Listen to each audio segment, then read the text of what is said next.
আপনার পটল গাছের গোড়ায় কেন ফিউরান দানা দেবেন?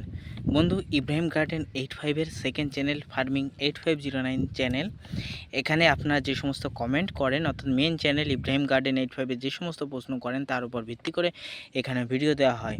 তাই প্রত্যেকের কাছে রিকোয়েস্ট, এই চ্যানেলে যারা যারা নতুন আছেন সাবস্ক্রাইব করে পাশে থাকবেন। বন্ধু, এই যে দেখতে পাচ্ছ ডন 3G কার্বোফ্রন 3% সিজি পটল গাছের গোড়ায় দিলে কি হয়? দেখতে পাচ্ছ লীল লীল দানা এখানে এখনও পড়ে রয়েছে। এই দেখো লীল লীল দানা এখনও পড়ে রয়েছে, ব্যবহার করেছি। ইহা ব্যবহার করলে গাছের কি কি উপকার হয় চলো এই ভিডিওতে আমি এক এক করে জানিয়ে দিই।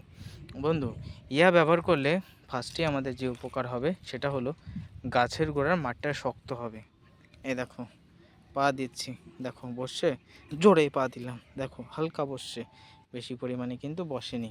তাহলে গাছের গোড়ার মাটিটাকে শক্ত করার জন্য আমাদের প্রথমেই প্রথমে প্রথমে আমাদের কিন্তু ইহা জমিতে ছড়াতে হবে। এই কার্বোফ্রন 3% সিজি কিন্তু ব্যাপক হারে গাছের গোড়ায় থাকা নানা রকম পোকা, এমনকি বন্ধু মাটির ভিতরে থাকা নানা রকম পোকা যা কিন্তু মেরে সাফ করতে পারে। অনেক সময় দেখা যায় বৃষ্টি বা বর্ষার টাইমে, বর্ষাকালীন ক্ষেত্রে গাছের গোড়ায় থাকা নানা রকম পোকা যথেষ্ট পরিমাণে খাদ্যের অভাবে তারা গাছে শেকড়ের পরিমাণকে টুকটুক টুকটুক করে বসে বসে খেয়ে থাকে। এর ফলে গাছের গোড়ায় যদি অর্থাৎ শেকড়কে খেয়ে নেয়, তাহলে কিন্তু সেই গাছের গোড়ায়, বিশেষ করে বড় গাছের গোড়ায় আলু আলু বা গিটগিটে সৃষ্টি হতে পারে, এমনকি নানান সমস্যার কিন্তু সৃষ্টি হতে পারে। তাই আমরা সেখানে যদি এই কার্বোফ্রন নামক ইনসেকটিসাইড ব্যবহার করতে পারি, ইহা ব্যবহার করলে আমাদের গাছের গোড়ার মাটি কিন্তু শক্ত হবে, এমনকি জমিতে থাকা সমস্ত রকম পোকা মরে সাফ হবে। যেমন ইহা ছড়িয়ে আমার জমির সমস্ত রকম কেঁচো একেবারে মরে সাফ হয়ে গেছে। দেখো বন্ধু, কেঁচো মরেছে, দেখো একটা না প্রচুর হারে কিন্তু কেঁচো মরেছে।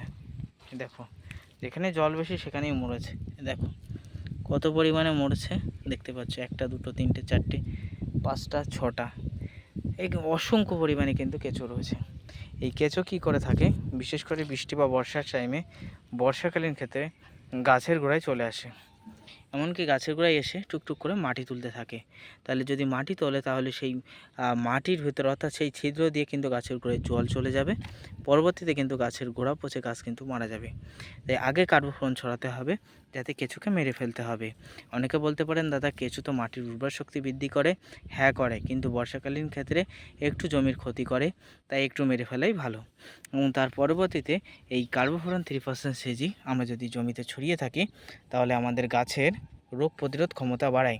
অর্থাৎ কার্বোফ্রন 3% সিজি ইনসেকটিসাইড বা ডন 3G, এই যে ইনসেকটিসাইড যেটা রয়েছে, এটা কিন্তু গাছ সরাসরি তার শেকড়ের মাধ্যমে ভক্ষণ করলে শেকড়ের মাধ্যমে ভক্ষণ করে শরীরটা অ্যান্টিবডি করে রাখে, সহজে গাছে পোকা আসতে পারে না, সহজেই গাছে কিন্তু রোগ আসতে পারে না। তাই যত পরিমাণে পারবেন কার্বোফ্রন 3% সিজি গ্রুপের ডন 3G অথবা যে কোনো গ্রুপের ফিউরান দানা বা কার্বোফ্রন 3% আপনারা কিন্তু অবশ্যই ক্রয় করে নিয়ে এসে গাছের গোড়ায় ছড়াবেন। যত পরিমাণে বৃষ্টি বা বর্ষার টাইমে, বর্ষাকালীন ক্ষেত্রে ছড়াবেন, ততই আপনার পটল গাছ সুস্থ এবং সবল থাকবে। তাই কেন জমিতে কার্বোফ্রন ছড়াবেন, কী জন্য ছড়াবেন, সেটা নিয়ে আলোচনা করে দিলাম। দেখো আমাদের গাছ কালো কুচকুচ করছে। বর্ষাকালে 1 কেজিও কোনো গাছের গোড়ায় রাসায়নিক সার দেবো না, শুধু ডন 3G ছড়াবো। 5 কাঠা জমিতে 1 কেজি, 10 কাঠা জমিতে 2 কেজি শুধু ছড়াবো। তাতেই গাছ দেখবেন কত গতি বাড়ে, কত গাছের গতি বৃদ্ধি পায়, এবং গাছগুলি আমরা বান বা মাচায় কতদিন পরেই ধরাবো, তা নিয়েও আমাদের চ্যানেলে ভিডিও দেবো। তাই ডন 3G বা কার্বোফ্রন 3% সিজি গ্রুপের ইনসেকটিসাইড আমরা পটলের জমির ক্ষেত্রে কেন ব্যবহার করব, ব্যবহার করলে কি কাজ রয়েছে আলোচনা করলাম। ভিডিও ভালো লাগলে লাইক করো, চ্যানেলে নতুন হলে সাবস্ক্রাইব করে পাশে থেকো।